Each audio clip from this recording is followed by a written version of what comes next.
Today is a special show on NIW, EB2 NIW. Many of you already know about this.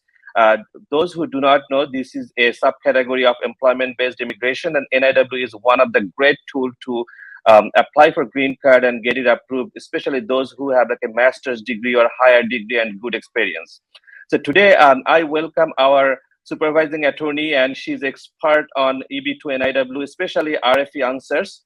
I welcome Helen Partlow to discuss about how to improve someone's profile to get like a better outcome in NIW, EB2 NIW applications.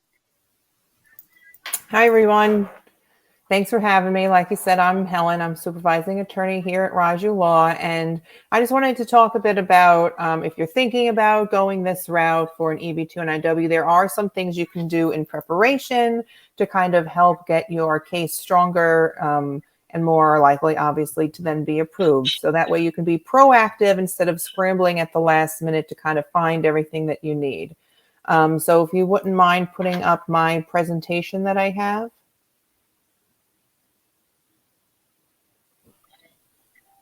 All right, great. So the EB2 NIWs are for people with advanced degrees. So this either could be a bachelor's degree plus 5 years of experience, or it could be a master's degree. You could already have your PhD, or you can be obtaining your PhD. So you don't need a PhD for this.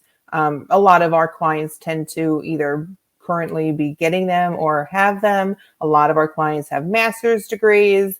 Some of our clients go with the bachelor's degree and experience. So it really just depends on what fits you and your industry as to what kind of degree we use for this application. So first, to understand kind of what you need for this, you need to understand what the criteria is. So with this particular NIW, the EB2 category, you are sponsoring yourself. You don't need an employer. So in order to bypass that extra step of going through an employer, they have a bunch of like additional things that they need to do on their end. So to kind of bypass that and overcome it, you have to show that you have a proposed endeavor, something that you want to do in the future that's going to help America overall. So when we say help America, I mean something that's impactful and broad, either a region or at least a state, if not the entire country. So a lot of the people that we help are in the science industry, but not everybody's in the science industry. Sometimes, you might have someone in business, or you might have someone in something completely different that's not science. Science is just a little bit easier to show because science is science everywhere. So if you're trying to advance something, that kind of has a ripple effect across the world. But if you're doing something that's in business, you kind of have to get sometimes a little bit more creative in showing how that would help America overall.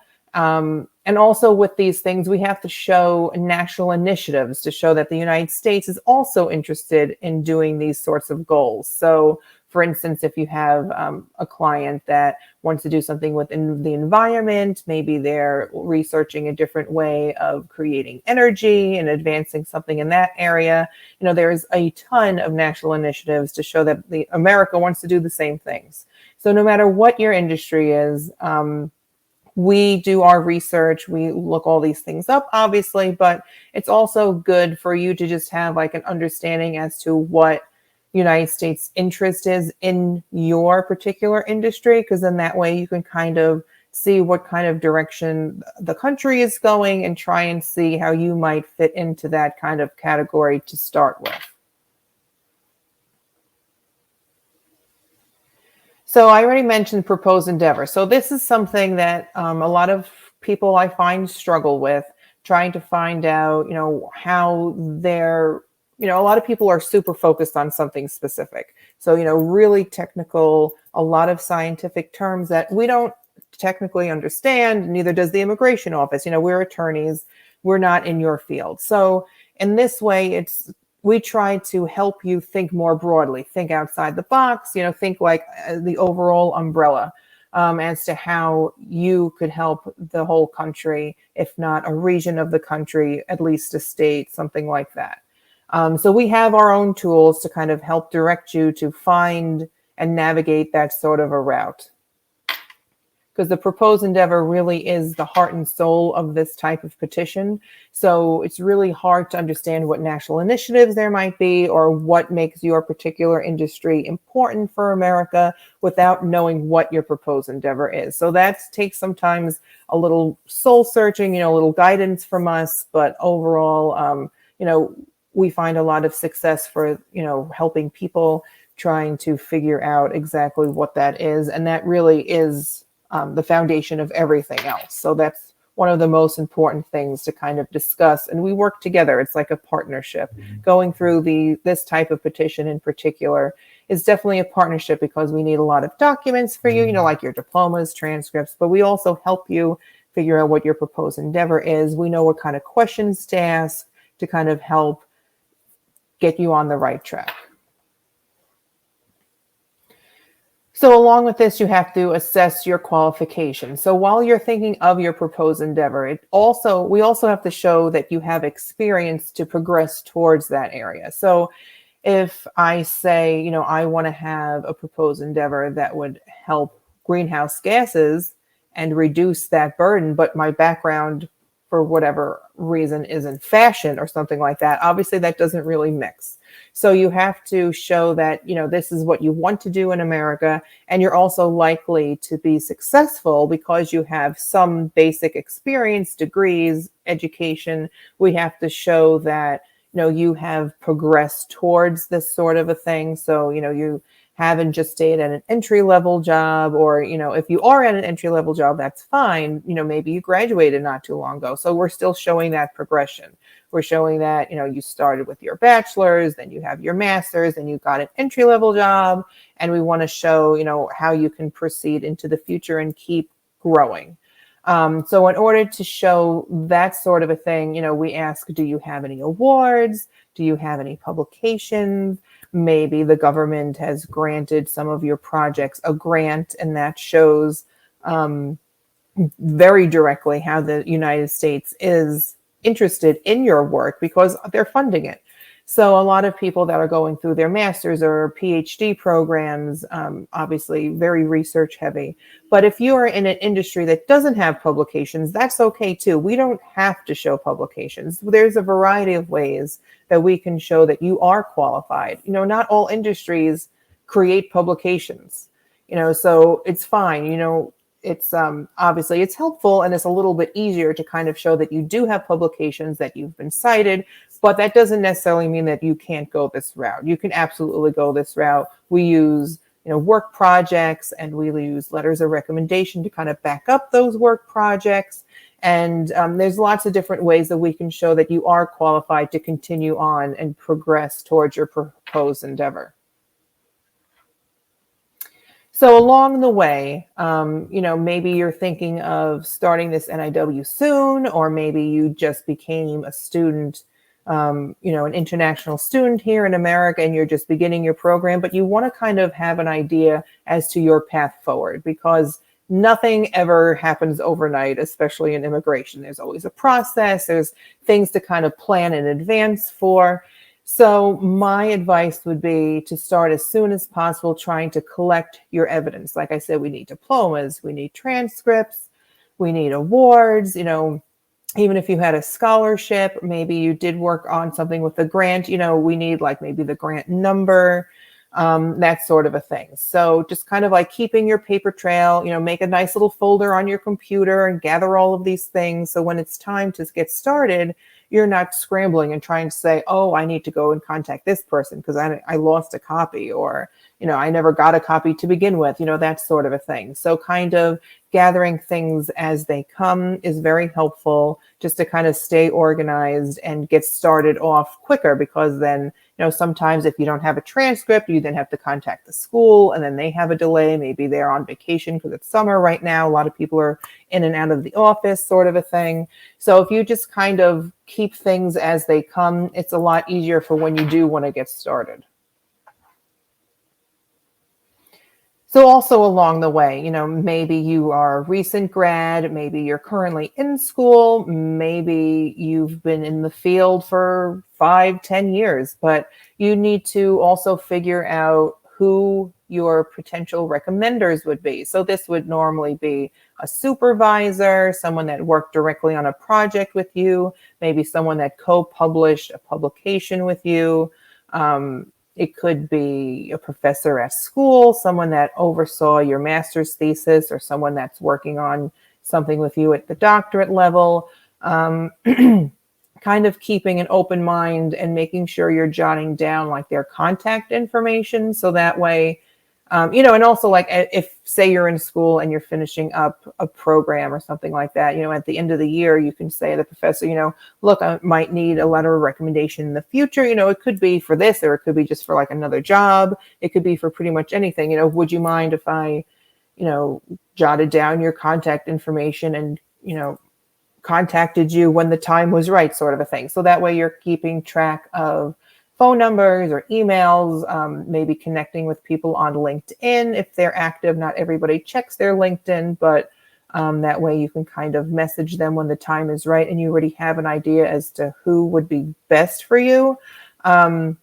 We typically like people to talk about something specific you've done. So that's why I say if you co-authored or had a professor, that oversaw a thesis, a publication, we need them to talk about something specific you've done. So a specific work project, if you don't have publications, from maybe a few different work jobs that you've had, or internships, something that they can specifically talk about. Because that's definitely something that USCIS likes to see. They don't like to see letters that are just overly broad saying, oh yes, he or she, or, they're super smart, they're dedicated, and they're going to be great. That's not good enough. While it's okay and nice that they are adding in what makes you impactful or unique, it just has to be more specific than that. So seek legal advice. I was introduced as someone that does a lot of RFEs, which is true. So an RFE is when someone either petitions on their own or uses a different law firm that may not have as much experience, but they submit their petition, and then it comes back saying, oh, we need more information on different things. So these RFEs kind of let us see what USCIS likes and what they don't like. What kind of arguments do they reject? So that way we can be proactive when we are writing the petitions and kind of foresee any sort of weaknesses that USCIS may have just based upon our experience, because we have a lot of clients and they are in a lot of different fields. So we have a vast array of knowledge across many different industries at this point. And that way we can kind of proactively see where your weaknesses lie and try and be proactive and fill in those gaps beforehand. So that way, obviously, the goal is to not get an RFE, and we've been very successful in doing it this way. So, a lot of people that do the EB2 NIWs, everyone is very brilliant. Our clients are very smart, very, knowledgeable, but they don't necessarily always know the best legal argument or where those holes lie in their own case. So definitely seeking out legal advice is recommended, just because we can already use our knowledge and experience to find those gaps and to help fill it in beforehand. Another way that you can be proactive is by creating a comprehensive CV. So as you are completing things, making sure that you're adding in those details. We like to see any publications on there, any awards on there.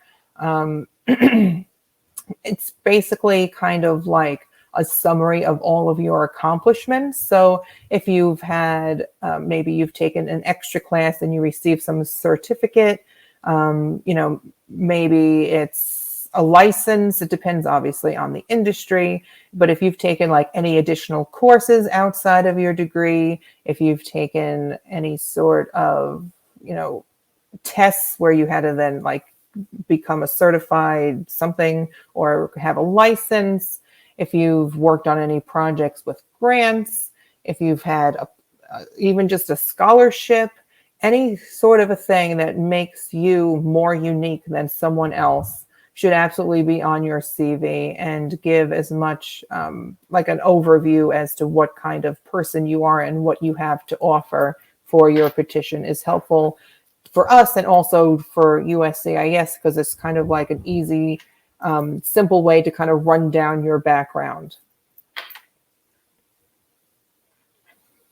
And part of all of this is establishing connections. So this is something that's very important just in life and in a professional sense, as well as for this petition, because you're looking for maybe advice from someone to write you a letter of recommendation. Maybe you would find someone that knows of some sort of like award sort of thing that you could apply for, and then you would therefore win the award. If you connect with people, maybe you'd be invited then to go to conferences and, talk about your industry. That's also very important. Just kind of like keeping up with everybody and seeing, you never know who knows who or what kind of knowledge they might be able to impart on you in order to help progress toward, advancing your career. It's not just good for this petition, it's good for your career as well. So it's just kind of getting those people and creating your own little village, so to speak, as to who might be able to help you progress. And like I said before, a lot of our clients are in the science field, but even if you're not, you could be in business and be an analyst or something like that. A lot of this, because just by nature, everyone has a master's degree or a bachelor's and a lot of experience, a PhD. There's lots of technical and specific knowledge that the client brings with them. So trying to understand how to communicate the details of your projects, the details of your work in a more simplified way that's easier for everyone to understand really is a skill in and of itself. Because if you're talking to, say you're an environmental scientist and you're talking to another environmental scientist and you're talking about the specific advancement that's happened, everyone's going to be on the same page because you're on the same knowledge level.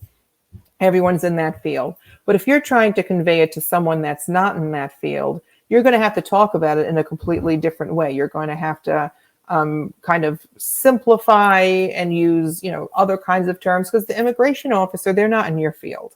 That's not obviously their realm. If they were in your field, they would be, a scientist along with you. But a lot of these immigration officers obviously do not have that level of expertise or knowledge in your field. So really trying to understand how to communicate your achievements, your impact in a simple enough way that it can be conveyed in your petition is a very important skill just to have in general. So that way, when you are networking with people, say it's, something that doesn't even have to do with this petition, but you're networking with someone that's like not really in your field, you can still, in a real clearly and concise way, explain what you've done. And that's something that's important to do to advance your career, or something that's obviously very important to do for this petition as well.